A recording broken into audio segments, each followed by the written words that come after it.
여러분, 공직자한테 있어서 가장 중요한 게 뭘까요? 법무부 장관은 공직자예요. 공직자에게 있어서 가장 중요한 가치는 우리가 모두 알고 있어요. 도덕, 정직, 청렴, 정의 이런 거예요. 도덕적으로 수준이 높아야 되고 그래도 일반 국민들이 볼 때 도덕적 흠결이 크지 않아야 되고 거짓말을 하지 않아야 돼요. 정직해야 돼요. 그리고 깨끗해야 돼요. 청렴해야 돼요. 그리고 정의로워야 돼요. 그런데 지금 조국이 도덕적인가요? 정직한가요? 거짓말 안 하는 사람이에요? 조국은 거짓말 안 하는 사람이에요? 깨끗해요? 탈세, 편법, 위법, 위장전입 이런 거 안 했던 사람이에요? 정의로워요? 조국이? 이렇게 부도덕하고 입만 열면 거짓말이고 부패하고 너무 썩어서 악취가 나고 이렇게 불의한 이런 사람은 정의롭지 못한 정도가 아니라 완전 불의한 사람이잖아요. 이런 사람은 법무부 장관은커녕 대학교 교수도 해서는 안 된다는 것이 우리 대부분의 평범한 국민들의 시각이에요. 지금 그런 목소리가 쏟아져 나오고 있는 것입니다. 지금. 그런데 문재인은 이런 우리들의 평범한 국민들의 목소리를 외면하고 개돼지 취급을 해버리고 이런 조국이라는 사람을 그것도 대한민국의 정의를 바로 세워야 되는 가장 중요한 자리에 임명을 강행을 하였습니다. 그러면서 이 사람들이 하는 얘기가 대통령 권한이래요. 대통령 권한이다. 그리고 대깨문들이 하는 얘기가 법적으로 문제가 없대요. 아직까지 밝혀진 법적으로 확정된 문제가 없대요. 왜 확정된 문제가 없냐? 수사를 하고 재판을 하고 재판도 항소를 하면 1심, 2심, 3심 이렇게 가야 되니까 없는 거예요. 그래서 없는 건데 마치 아무 죄가 없는 것처럼 이렇게 지금 얘기를 하고 있어요. 참 이 사람들 어떻게 되는 겁니까? 이 사람들이 정말 제정신이 아닌 것 같아요. 이제 국민들이 깨닫고 있어요. 문재인 정권의 진면목을, 진짜 모습을 이제 국민들이 깨닫고 있어요. 정말 어이가 없게도 이렇게 지금 대통령 권한이다, 법적으로 문제가 없다라고 떠들던 이 사람들이 야당일 때, 지금 문재인, 조국 이런 사람들이 야당일 때 그렇게 자신들은 왜 그렇게 박근혜 정부, 이명박 정부 때 도덕과 정의를 내세웠었나요? 바로 몇 년 전, 박근혜 정부 때는 그렇게 도덕과 정의와 청렴을 그렇게 떠들던 이 사람들이 오늘은 이렇게 하고 있어요. 정말 최악의 구역질이 나는 사람을 정말 중요한 정의를 바로 세워야 되는 법무부 장관의 임명을 강행을 하고 있다. 지금 그러고 있다.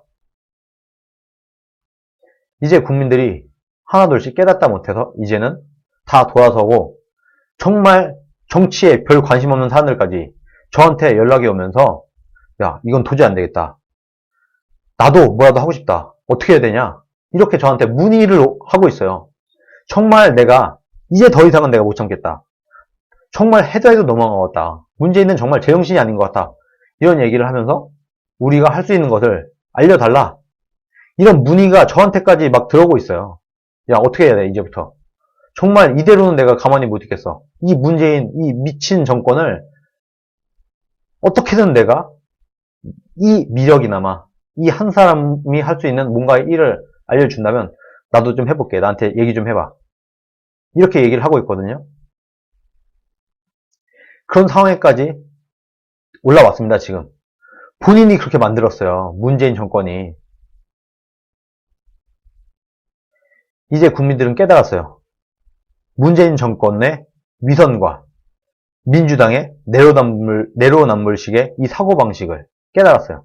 이 모든 것들이 지금까지 이명박 정부, 박근혜 정부 때 온갖 비판을 하고 본인이 착한 척 했던 것들이 다 위선이고 본인들이 기득권을 차지하기 위한 권력을 얻기 위해 했던 거짓말이었다는 것을 이제 우리 국민들이 다 알았다. 대깨문 빼고 대부분의 국민들은 다 이제 알게 되었다.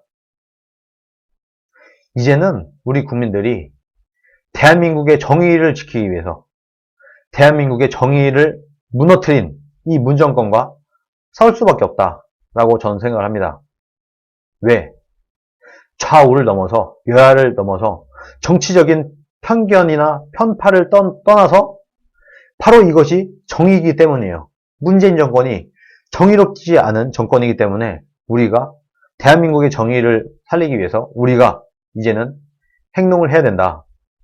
그리고 정치에 별 관심 없는 사람들까지도 이제는 문재인 정권을 비판을 하고 문재인 정권에 정을 할 수 있는 방법을 찾고 있다. 찾다 저한테까지 문의가 여기저기서 들어오고 있다. 이런 상황이라는 겁니다. 정말 많은 사람들이 이제는 행동에 나서줄 것 같아요. 그리고 우리가 어떤 구심점을 만들어낸다고 하면은 정말 홍콩의 시위대처럼 어마어마한 인파가 몰려들어서 문재인 정권 퇴진 운동을 조국 임명 철회하라 이게 아니라 이제는 이 칼날은 문재인을 향하게 될 것이다. 문재인을 직접적으로 정해서 타겟으로 정해서 우리가 문재인과 조국을 세트로 끌어내리는 이런 강력한 투쟁을 해야 된다고 생각을 합니다.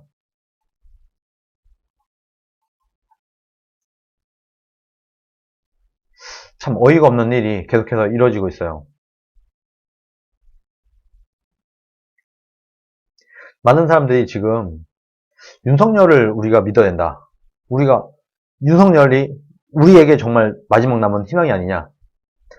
우리는 그냥 윤석열만 바라봐야 되는가. 이런 말씀을 많이들 하시더라고요. 그런데 오늘 점심 이후에 14시에 영등포 경찰서에 패스트트랙 사건을 영등포 경찰서에 있던 이 패스트트랙 사건을 검찰로 이첩을 했다는 발표가 났습니다. 이제 이 패스트트랙 사건을 검찰에서 제대로 수사를 할 거다 하는 얘기인 겁니다. 어떻게 될까요? 제가 어제도 말했고 그전에도 말을 했는데 윤석열이 조국을 날리고 난 다음에는 이렇게 패스트트랙이나 이런 걸 이용을 해서 이런 수사를 이용을 해서 자유한국당의 국회의원들과 민주당의 국회의원들을 압박을 할 것이다. 그리고 조국을 날린 이 정의의 칼로 조국을 날리게 된다고 하면은 이 칼은 검찰이 휘두르는 윤석열이 휘두르는 이 칼은 정의의 칼날이 될 거예요. 이 정의의 칼로 자유한국당에 있는 국회의원들의 목을 댕강댕강 날릴 때 이것을 막을 방법이 없을 것이다. 그리고 오늘 14시에 영등포 경찰서에 있던 이 패스트트랙 사건을 검찰로 이첩까지 했다. 보여주는 거죠. 이것에 대한 대비를 자유한국당은 해야 된다. 이 국회의원들 황교안과 나경원의 지휘에 열심히 충실하게 움직였던 이 국회의원들 약 60명. 이분들을 지키기 위한, 이분들의 정치 생명을 지키기 위한 방법을 이제는 자유한국당 지도부가 내놔야 된다. 이런 말씀을 제가 드립니다. 그리고 우리가 윤석열을 너무 믿을 수 없어요. 윤석열과 문재인이 어떤 교감을 하고 있는지 우리가 아무것도 몰라요. 마냥 우리가 남을 믿지 말고 이제는 우리가 행동으로 나서야 됩니다. 자유한국당도 가만히 반사이익만 얻으려고 하거나 윤석열과 언론이 알아서 싸워주면 여기에서 콩고물만 받아먹어서 내가 배지를 달겠다. 이런 썩은 정신은 갖다 버리고 본인들이 앞장서서 싸워서 이 권력을 쟁취할 생각을 해야 돼요. 그리고 첫 번째로는 당연히 우리가 특검을 추진을 해야 됩니다. 지금 조국이 법무부 장관으로 임명이 된 이상 이제는 검찰의 수사를 우리가 믿을 수가 없다. 신뢰할 수 없다. 그러므로 우리는 특검을 추진을 하겠다. 국민들이 당연히 동의를 해줄 거예요. 이것에 반대할 국민은 거의 없을 겁니다. 안 그러겠어요? 국민들이 다 보고 있는데 국민들을 믿고 이 내용을 조국을 싫어하고 문재인을 싫어하는 국민들을 믿고 이 국민 여론을 등에 업고 특검을 추진을 하라. 국정조사를 밀어붙여라. 국회를 보이콧해라. 그리고 가능하면 얼마 남지도 않았는데 모든 적어도 자유한국당의 국회의원들은 배지를 반납을 할 각오를 하고 사퇴를 할 각오를 하고 전면 투쟁에 나서 주시기를 제가 부탁을 드립니다. 이 정도는 해야 돼요. 이 정도는 해야 국민들이 볼 때 심각함을 느끼게 됩니다.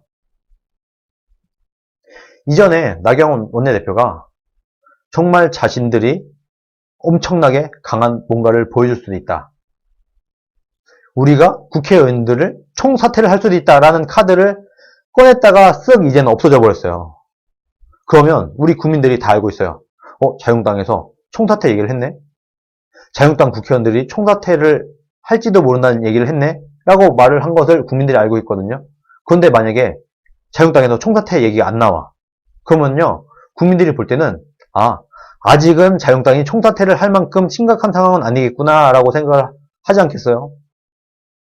이 얘기를 이미 했었어요. 나경원 원내대표가. 정말 우리가 심각한 상황에 처하게 되면은, 그때 패스트 트랙 때 그랬죠. 총사퇴까지도 검토하겠다라고 얘기를 했었어요. 그런데 그 이후에 총사퇴 얘기가 쏙 들어갔어요. 그러면 국민들이 볼 때, 자유한국당이 뻥카를 쳤다고 생각을 하거나, 아니면, 지금 총사퇴를 거론할 만큼 심각한 상황은 아니겠구나라고 생각을 하겠죠. 그것도 아니면, 이 웰빙 기회주의 자유한국당 국회의원들이 본인의 배지가 아까워서 사퇴를 하지 못하고 있다. 비겁하다. 이렇게 보거나 어떤 식으로 해석이 된다고 하더라도 다 나쁜 거예요. 자유한국당에는. 본인이 그런 말을 꺼냈었으면 이 말에 책임을 지는 모습을 보여주기 위해서라도 이제는 이 배지 달고 있어봤자 뭐예요. 이렇게 여당에 개무시당하고 문재인 정권은 지금 야당을 쳐다도 안 보고 있어요. 야당이 무서우면 감히 이런 짓을 못합니다. 야당을 개무시하기 때문에 할 수 있는 행동이거든요. 이 모든 행동들이. 지금 문재인 정권은 야당이 보이지 않는 거예요. 야당은 필요 없다고 하는 거예요, 지금. 이런 상황에서도 배지를 달고 있어봤자 뭐해. 아무 소용도 없는 걸. 100명이 넘는 국회의원들이 있으면 뭐해. 단 하나도 얻어내지 못하고 투쟁력이 거의 보이지 않는데. 그러면 본인들의 목숨을 거는 모습을 보여줘야 되고 그만큼 자유한국당에 있는 전 국회의원들이 총사퇴를 내걸 만큼 정말 심각한 상황이라는 것을 국민들에게 알리고 그만큼 우리가 결기가 있고 그만큼 우리가 투쟁력이 있다는 것을 국민들에게 보여주기 위해서라도 국회의원직을 던지는, 배지를 던지는 모습을 이제는 자유한국당이 보여줄 때가 되었다. 저는 그렇게 생각을 합니다.